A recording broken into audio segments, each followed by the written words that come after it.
This is a special presentation of Ghost Chasers Chronicles of a lecture at the Fall River Public Library on March 14, 2019, with special guests Keith Johnson, Cody DesBiens, and Dustin Pari, hosted by Gary DeMaranvo, founder of Ghost Chasers Paranormal Research Society.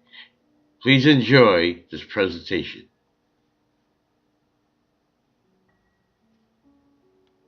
Paranormal Research Society. I started this group a few years ago. I originally started with Annex Paranormal Investigations of Southeastern New England with my co-founder and best friend, MEDEIROS.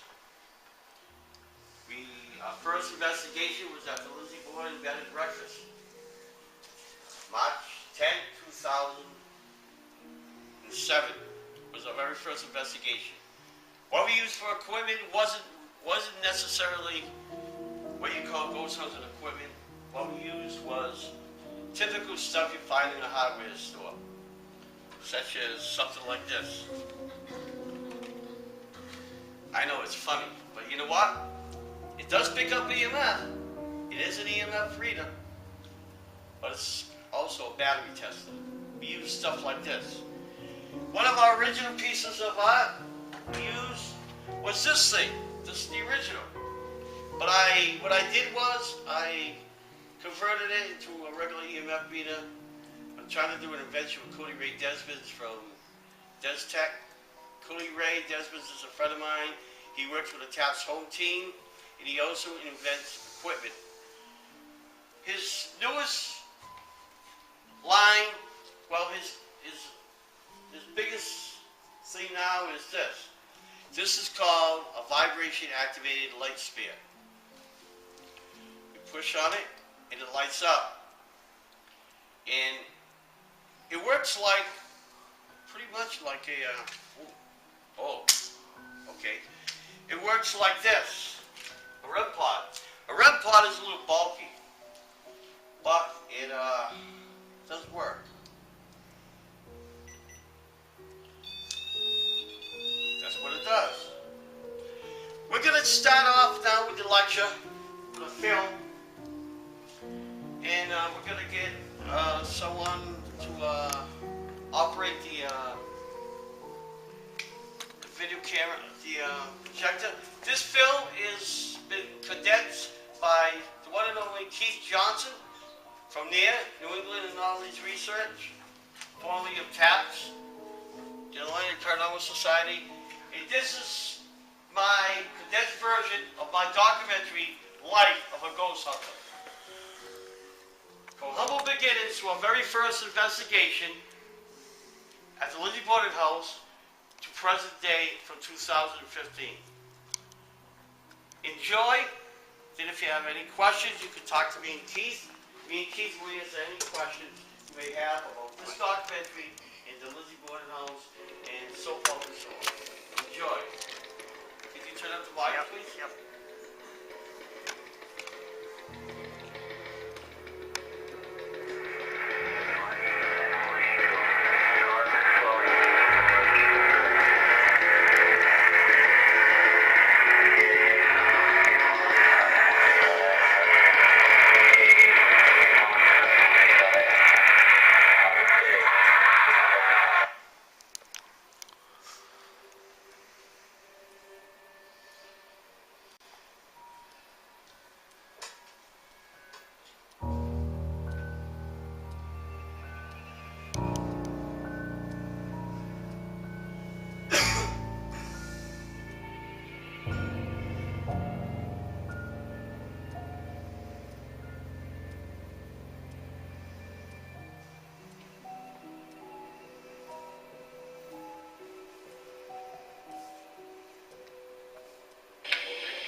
So, okay guys, I'll read the pad, Robbie. You got enough stuff you have to hold.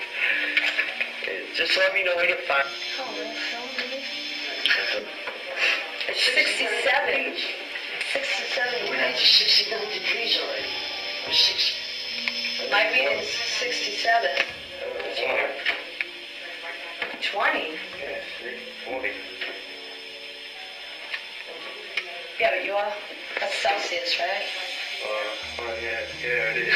Alright, hold on, I need to set Yeah, you need to set it back to Fahrenheit.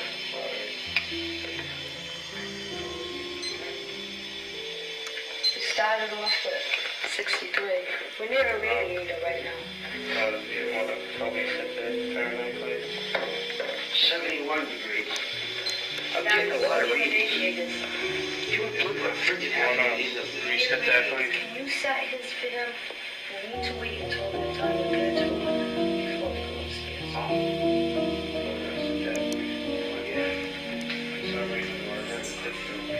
I don't think it goes with up to 71 degrees. near the radiator. Upstairs. Stay till.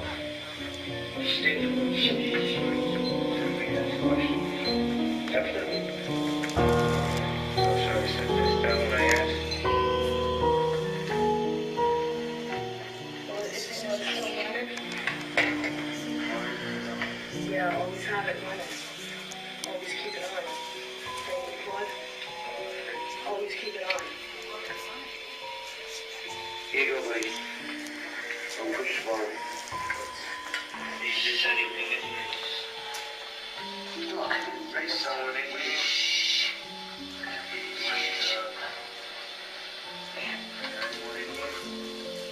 We speak, you'll be heard.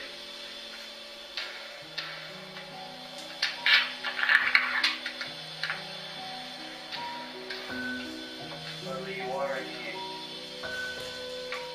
Please tell us who you are. Are you Mr. Boyd?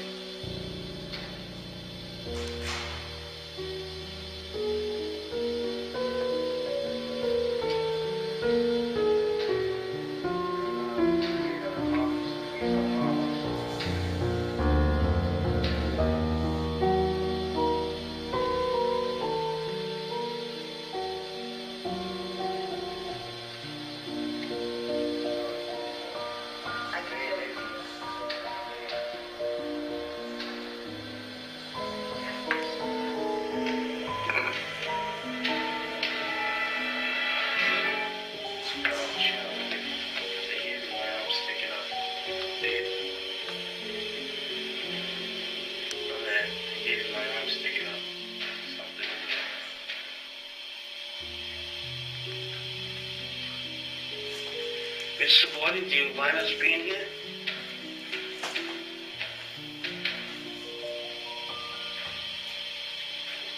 Mrs. Boyd, do you mind us being here?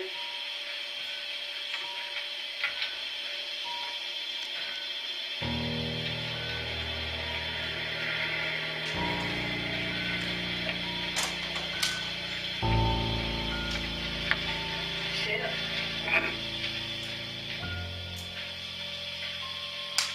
Oh my God. My name's Leonard. Are you doing? What the device this one?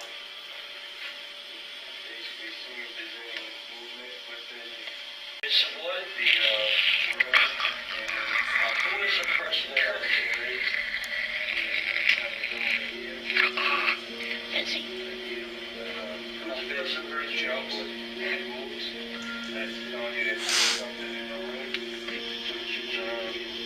Purpose of this is to show the whole purpose of this is to show if there's anything by spots by something like that. There's activity here. You're getting activity there. So I got one spot over here. I don't know if you could maybe feel people over here, but you're on up. It was kind of cool. Yeah. If you were right over here, Put your meter there. put your right thumb in, put your right out. Put your meter there. Mine's moving over here. I don't have my meter. I do.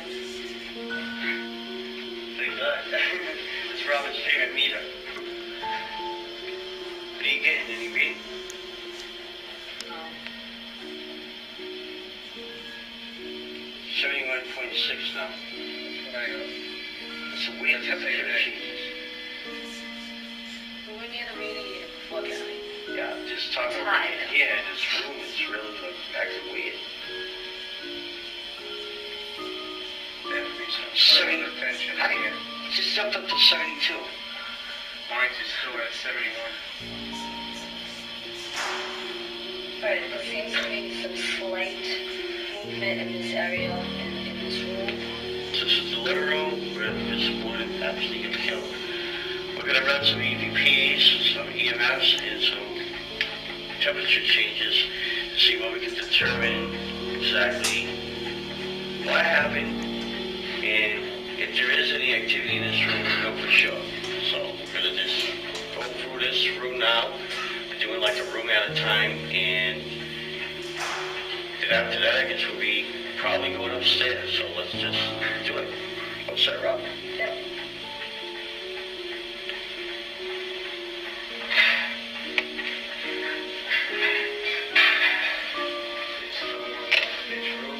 Oh my God. Temperature changes very slowly. 72 degrees is pretty cold in here, isn't it? You want to speak? Or anything to say? You speak now, this would be your time to speak.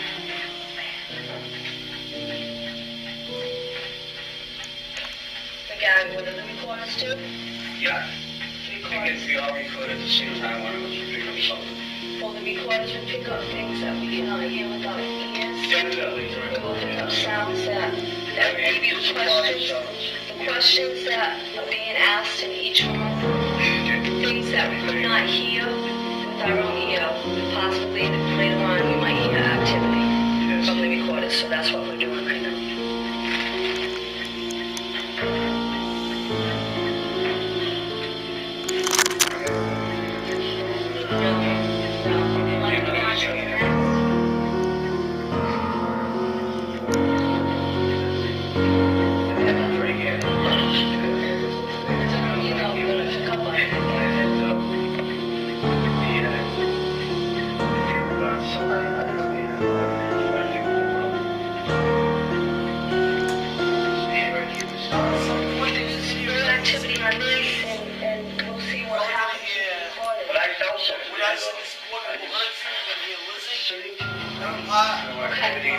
Second floor.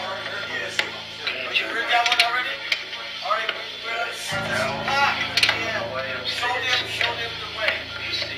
Male and female voice. It's on the second floor. Go to the cloud on the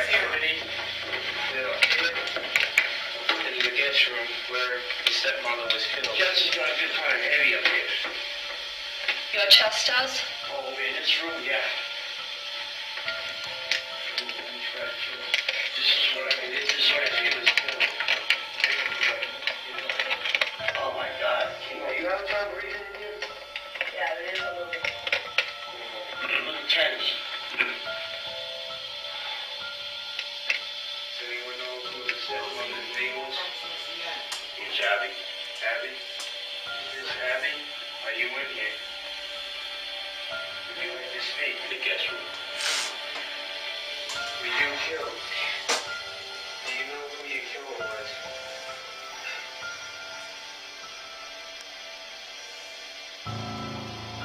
Pick up anything on the EMF? What do you remember from that day?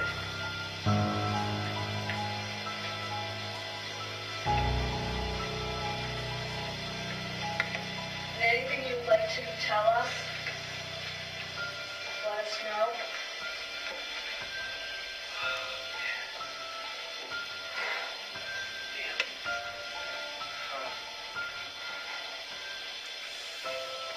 It's Vanna. The cramps. Mother's got all three of us got sick so far.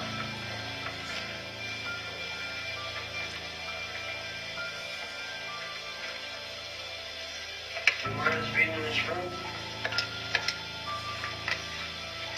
Would you like for us to leave you alone?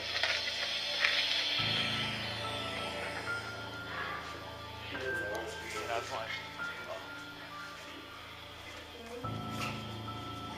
Right now, moving this around to see if there's any energy that can be detected.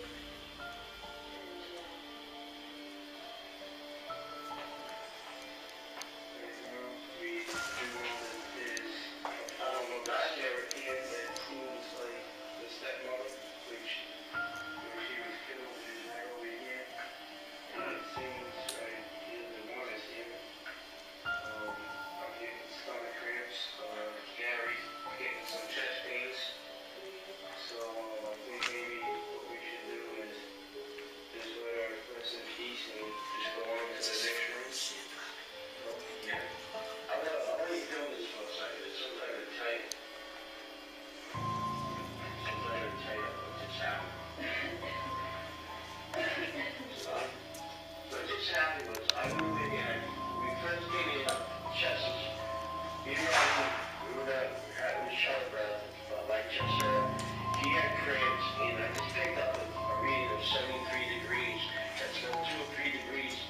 once someone's done, we've done another 5 or 10 minutes.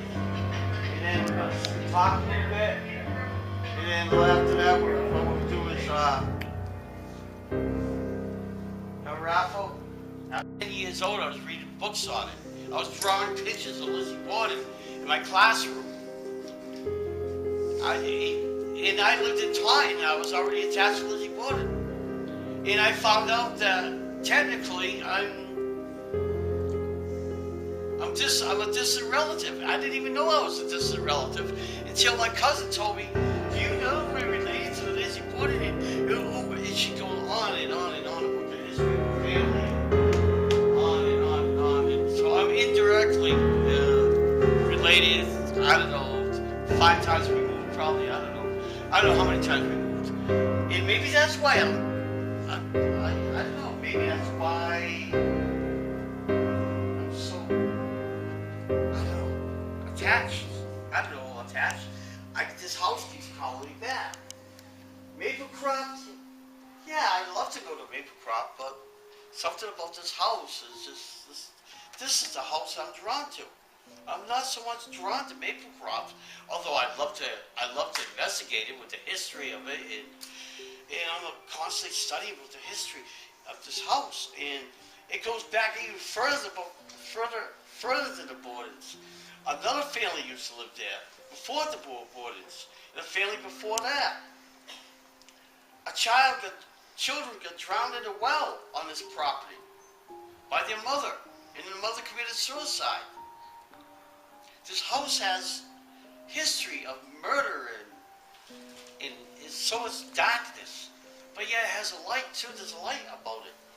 There's also a light. There's some happiness to this too. This house also brought happiness. I know it did, and you know, it had a family live together that stayed living together to the very end. Even though there was a murder in the house, a family also stayed living together in that house.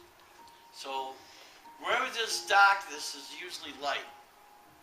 That's how I feel. And I'm going to need you folks to write a number down, name initials down, write your initials down. What I'm going to do is, as soon as I can find the paper,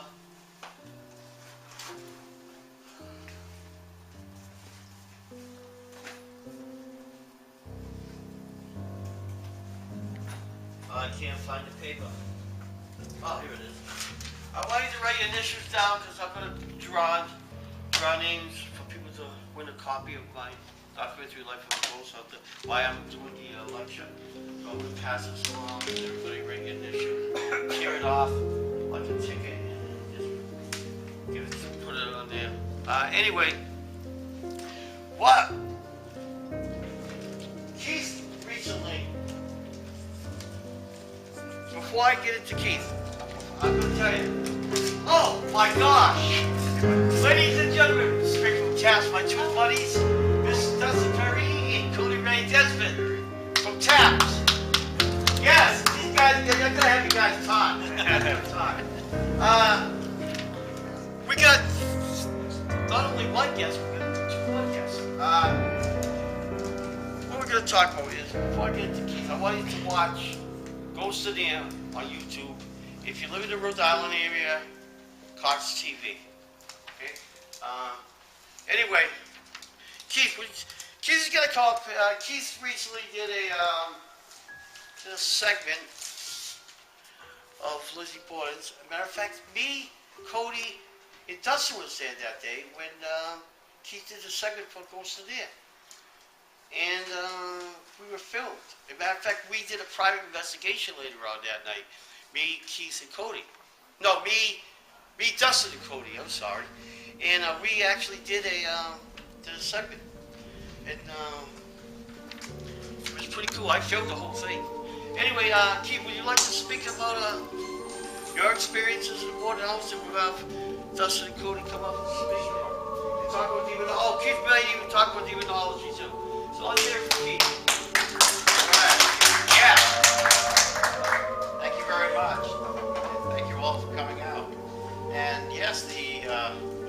house is really, really nice. It's really unique. I love it there. I don't really feel uncomfortable there. I just love the history. My grandfather, my maternal grandfather, actually grew up in that neighborhood. He lived to be 93, so he actually remembered the Bordens. He did not remember the actual murder. He was not quite 5 years old at the time, but he remembers the aftermath and how Lizzie was shunned by the entire town of the city of Fall River. So she was kind of an outcast after that.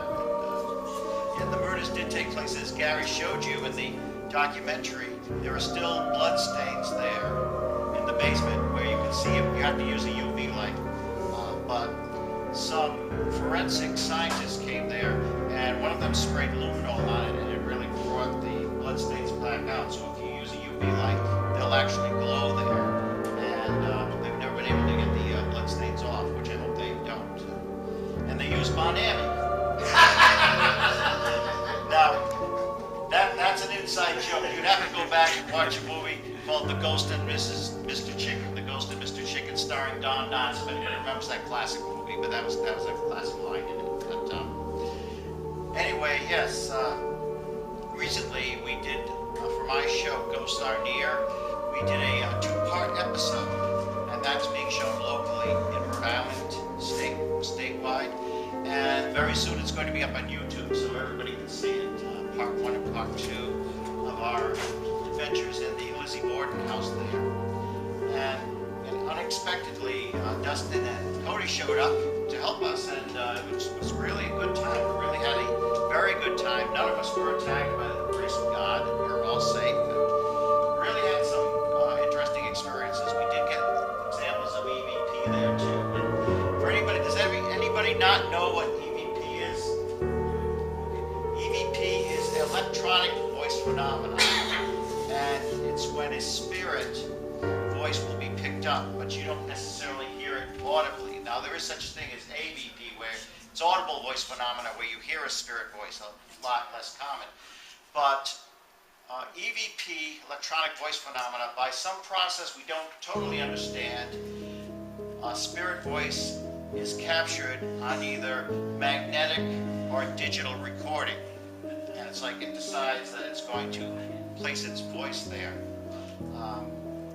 So we did have an interesting time at the Borden house. That's quite an interesting history. As Gary said, the family that lived there before, there was a murder-suicide. For reasons unknown, the mother, while everyone else was out, the mother decided to drown 2 of her children and then killed herself. We don't know why, but it already had a gruesome history to start with. And the Borden murders took place on August 4th, 1892, and the whole family was actually feeling sick, including the maid, Bridget Sullivan, because they just ate some stew made from 3-day-old mutton. If anybody knows anything about Andrew Borden, he was kind of a penny pincher. Very, very frugal, very smart businessman, very much of a handyman too. But he was a penny pincher. They didn't have plumbing in the house at the time that Lizzie and her sister Emma lived there. They just had commodes here and there.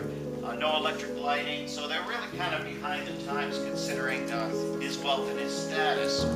So tensions were mounting very high. We're not sure exactly what the murders were about, but on the morning of August 4th, Andrew Borden, feeling ill himself after that 3-day-old mutton breakfast, came home from a business meeting and decided he was going to take a nap on the sofa. Now, of course, Bridget came to the door and found it locked, and was struggling with the locks, and she let out an expletive. Well, it was actually a Gaelic expletive, and since we have no children here, I guess I can repeat it. She said, "O'Shea." It's a Gaelic expletive.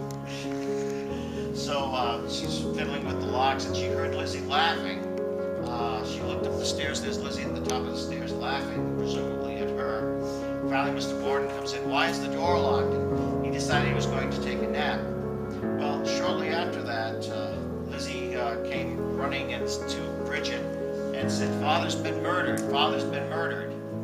And of course, Bridget came down, and they went screaming for a neighbor. The neighbor came over, and there's Andrew Borden lying on the sofa with literally half of his face hacked off. Literally. He was just totally obliterated.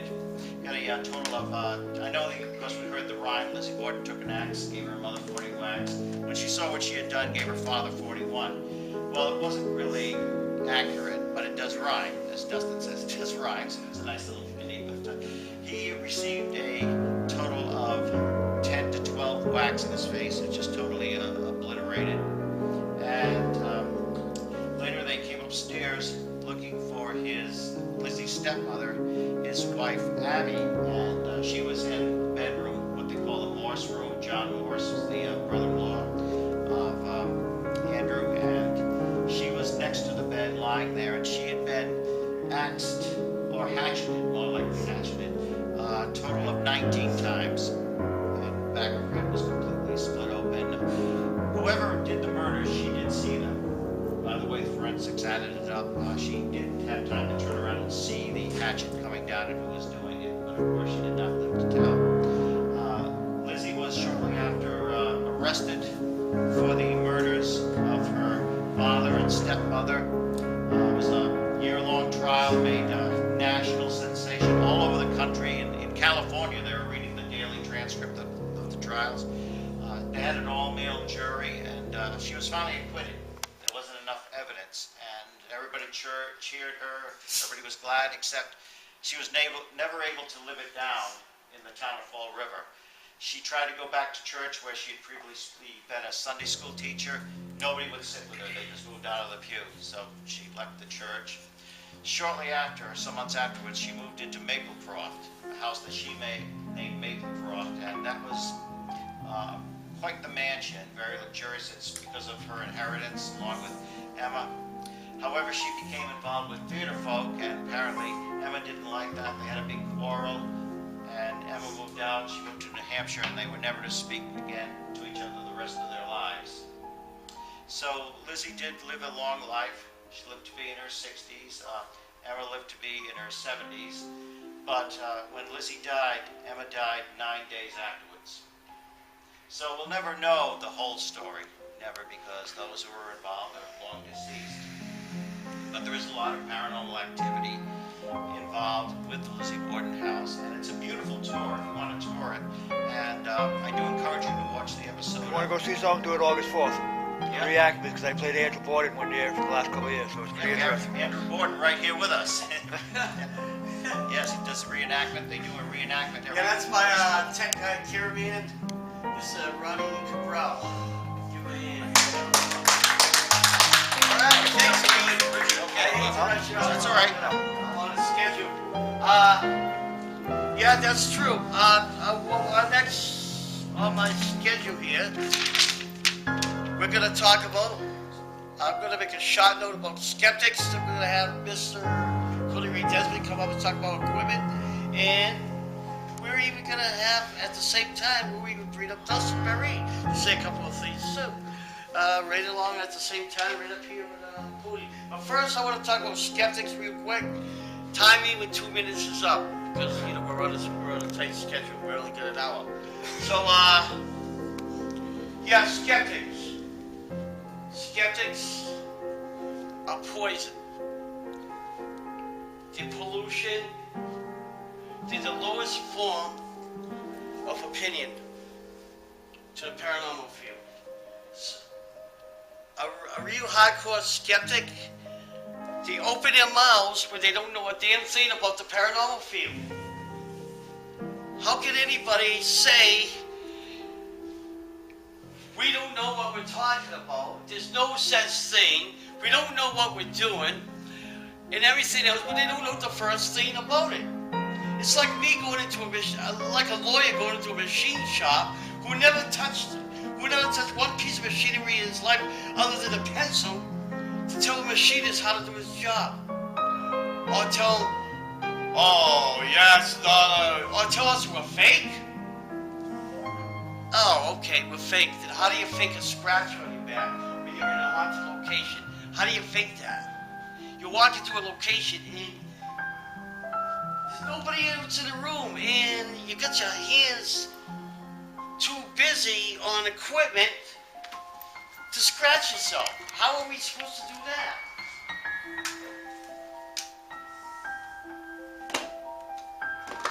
My advice to skeptics is, if you don't know anything about the field, keep your mouth shut. If you don't know what you're talking about, keep your mouth shut. Do your homework first. I think they should do their homework. You know what I like to do? I love to take a skeptic, take him to Waverly Hills Sanitarium, one of the most infamous haunted locations in the country. Chain locked shut, and leave him there for 2 nights. 48 hours. Nothing but food and water. That's it. Maybe some toilet paper to wipe the butts. Leave him there. Just leave him there. And then come back in 2 days. I guarantee they'll change the tune. They will never ever doubt us again. They will never doubt it again. Or better yet, how about why don't we take them in Chillingham Castle? Oh man, that's beautiful. Chillingham Castle, no windows there. Yeah, there's a kitchen, bathroom, whatever. No windows. Chain the door shut. Bolt them in for 2 days. If they don't get killed by the demons, they'll have a heart attack. And if they survive all that, God bless them. Will you let them out? There'll never be skeptics again. The best way to cure a fool is to educate them. If you can't make them, you break them. Yeah, well, guess what? People didn't believe, there's a lot of people in the Bible days who didn't believe Jesus was the Messiah until he got raised from the dead. If Jesus came back from the dead, they believed it. Yeah, skeptics, they're poison. Can I just interject one thing? Yes. Yeah, I just want to say, I mean, of course there is such a thing as healthy skepticism. Right. You know, keeping an open mind Yeah. and everything. I'm talking about the poison.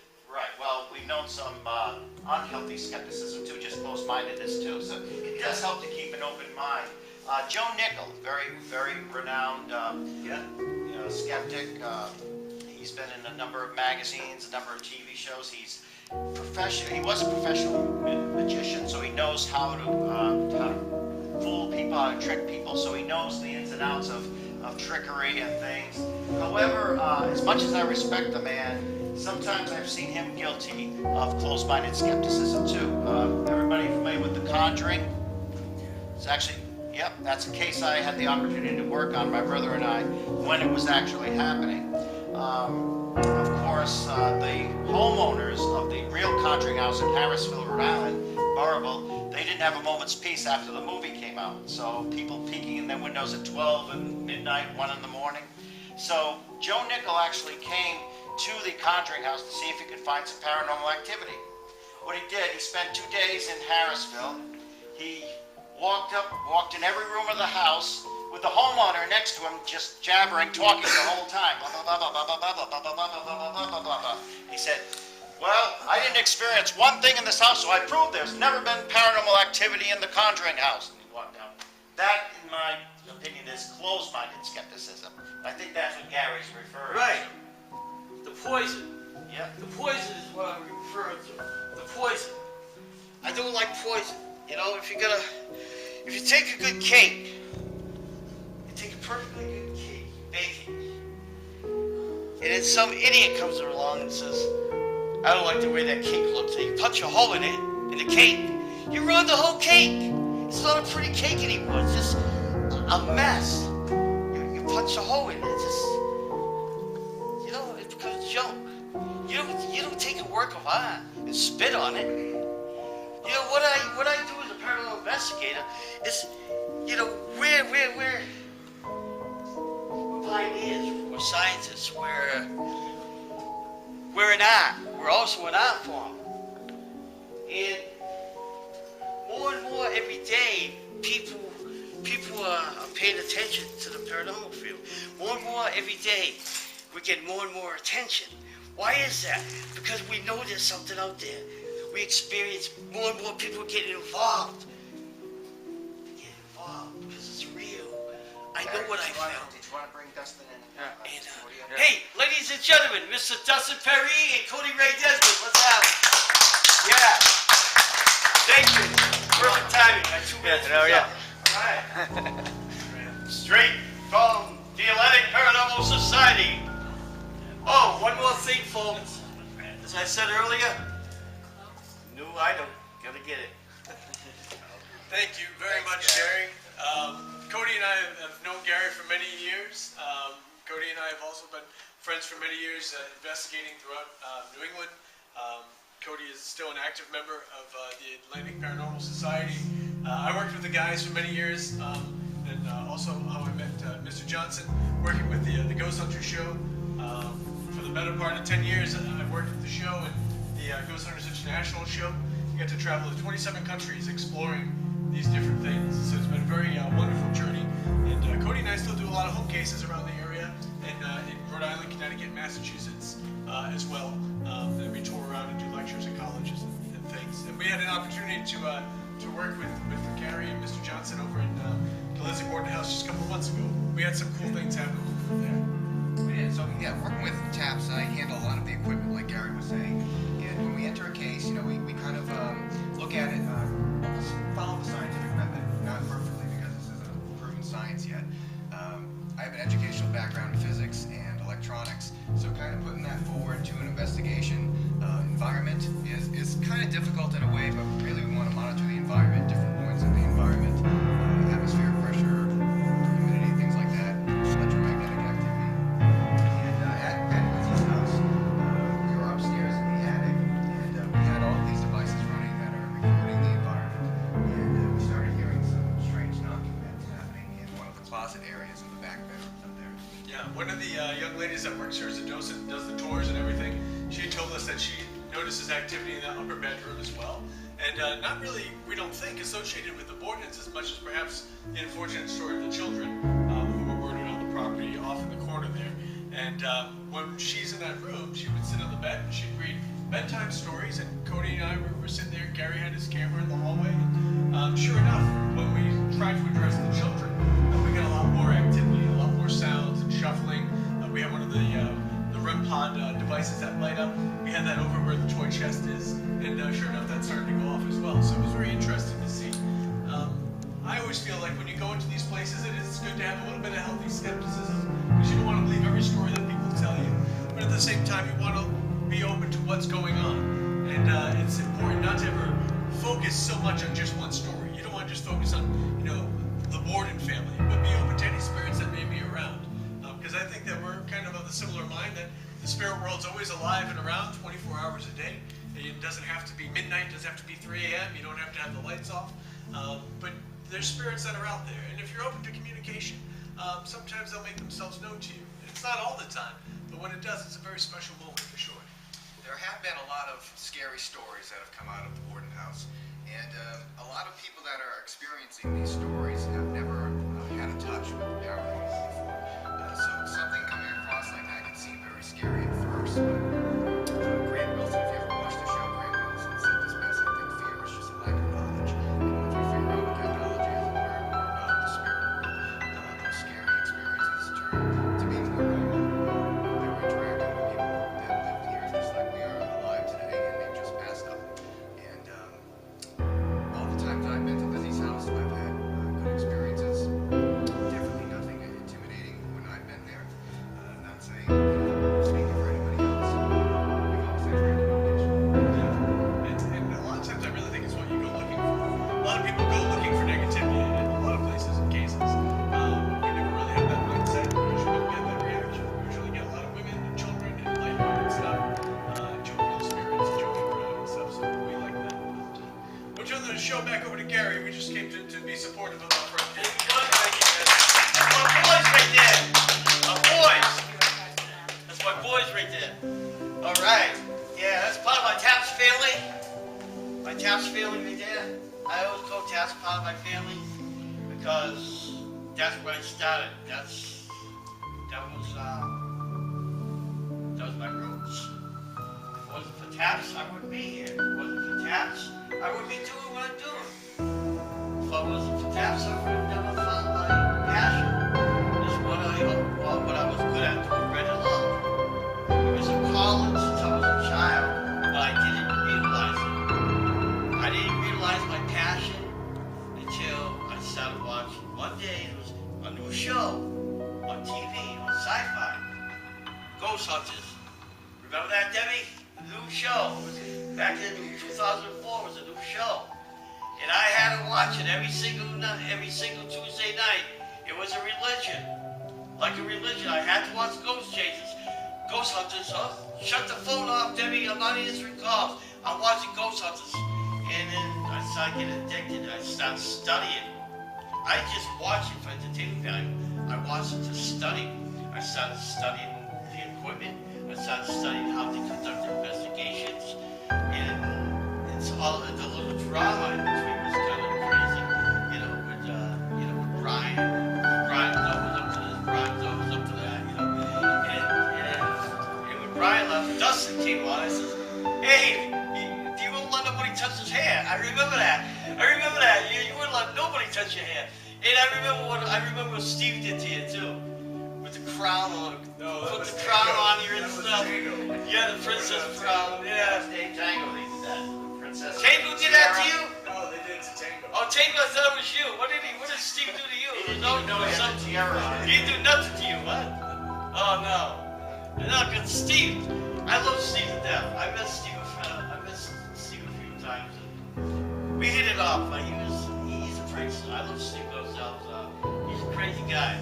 And he was always, on that show, he was always pranking the new guy. And believe it or not, he kind of pranked me a little bit too. Not in a roundabout way. And like one day Steve was at the PAL wrestling event. He had his taps table set up. He was selling taps magazines, and Steve's trying to sell them, and he didn't recognize me because I got a haircut. And I didn't wear glasses anymore. I'm sure he knew who I was. He knew my voice and everything. He knew who I was. So I was, hey Steve, how are you? Who are you? Steve, it's me, Gary. I don't know any Gary. What are you talking about? Dude, are you sure you know me? This went on for like 5 minutes. And finally, after him tormenting me for 5 minutes, he kind of like came down from his high and tormented me. And then he gives me a magazine and signs it. Here you go. How much is it? Keep it. And how I started out, what gave me the big boot in the butt that I needed to become a paranormal investigator. Me, Debbie, and a friend of ours, Nia, went down to she can verify it. This is my ex-wife, Debbie. Good friends. Me and Debbie, a friend Neil, I begged Neil to drive us down to the Post Road Taps office. To me, it was the Holy Grail, holy ground to me. It was like me visiting the Pope. It was like visiting the Holy Land. You know, the Christians got Israel. Me, I had the Taps office. That was my Holy Grail. And I got out. We had to turn around. I saw the big sign that says Taps. Oh my God, we're here. I couldn't believe this. I'm not worthy, right? And then we turned around and parked in the parking lot. You know, standing around here. There's Steve. First time I met Steve Gozell in my life, he's at the Taps truck. I'm like, wow, the Taps truck, wow. And Steve comes out, starts taking stuff out, putting stuff in. I said, Steve! He says, hi. He was very quiet, very shy at first, you know. And I had my picture taken in front of the Taps truck. I mean, I just had a blast. And this little blue truck pulls up. There's Jay Haas, man, with those cool sunglasses, you know, baseball cap. Hey, Jay, what's up? Jay Haas.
Yeah, I think so.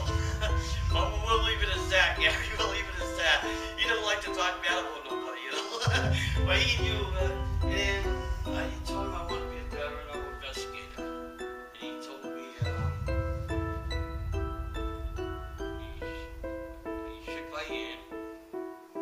He gave me his blessing. He said, that's what you want to do. If that's your passion, that's your goal, what you really want to do. You got my blessing. Go for it. And I hung on to that for years, and I did it. And here I am. And look how far I got. I made my goal. I'm finally in cahoots with my taps failing, who I hold dearly to my heart. I got top-notch equipment. Every penny I earned went into this.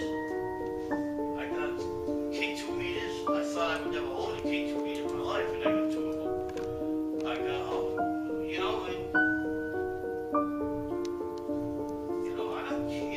I stick up for taps all the time. I'm always got the gloves on for these guys. And the skeptics just, I'm gonna be blunt, they just piss me off. They say crap about my boys. And I made a video on Facebook, and I chewed them a new butthole. And that's my family. When you mess with my family, you're messing with me. I take that personal. I love taps. Taps is my family. You know? And wasn't for them, I wouldn't be where I'm at today. I love you guys, man. You're my family. And I got Jay Boss to think about this. Jay gave me my blessing, my family. I'm glad I did. I get frustrated sometimes when I feel like I'm going to want to quit and stuff. But you know what? That's all talk. That's just me getting out my anger and frustration. You know, I'm never going to quit this. I'll be doing this probably when I'm in the nursing home.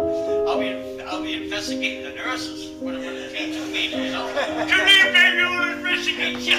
I think you're going to ghost up your skirt. You know?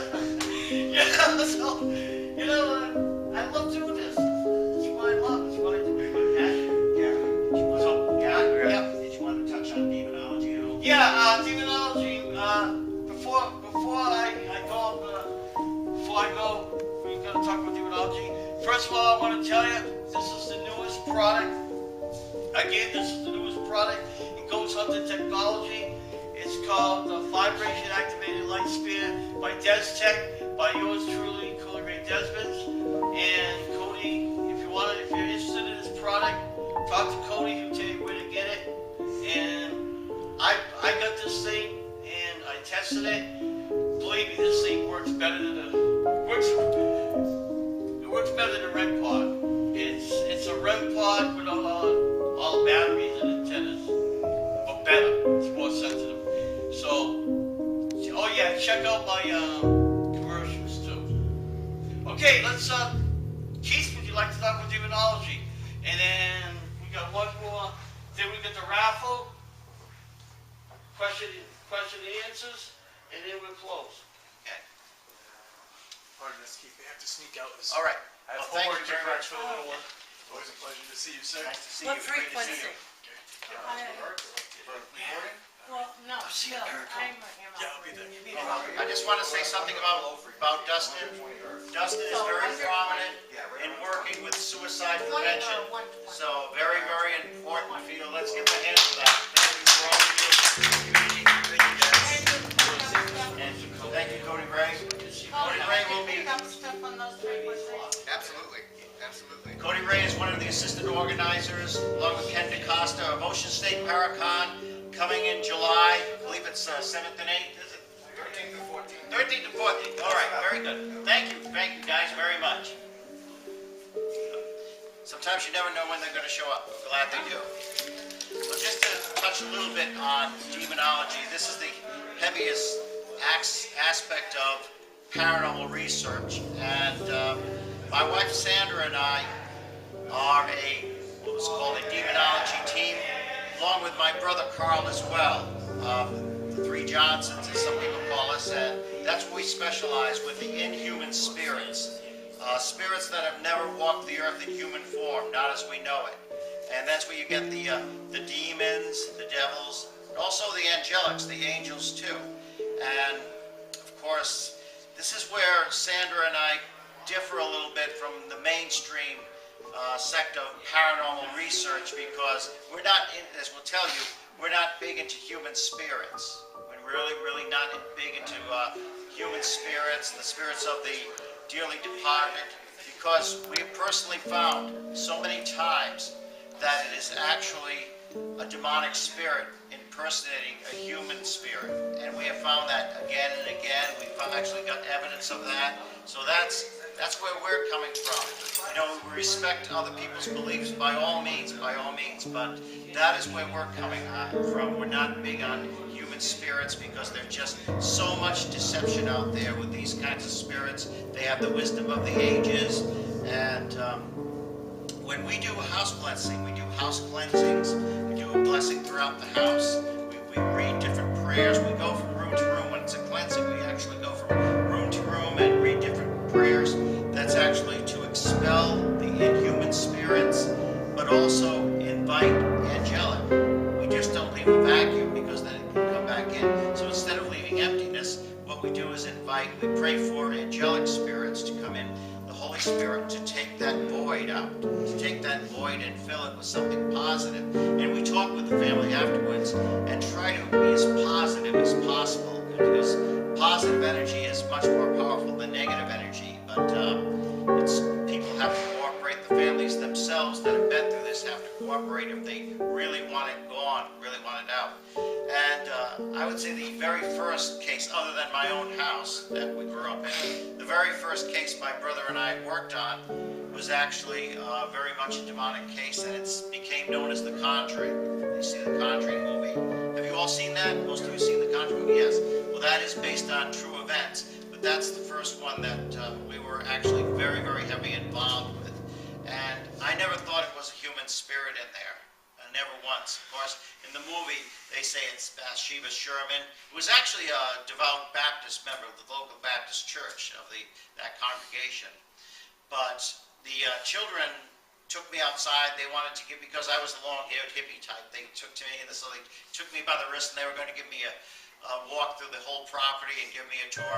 Meanwhile, my brother and our case manager, Donna, at the time, were inside talking with Carolyn, the mother, and she was the one that got targeted, because in a demonic case, someone will always be targeted. There'll always be one person. Now, obviously, it affects the whole family, but there'll be one person.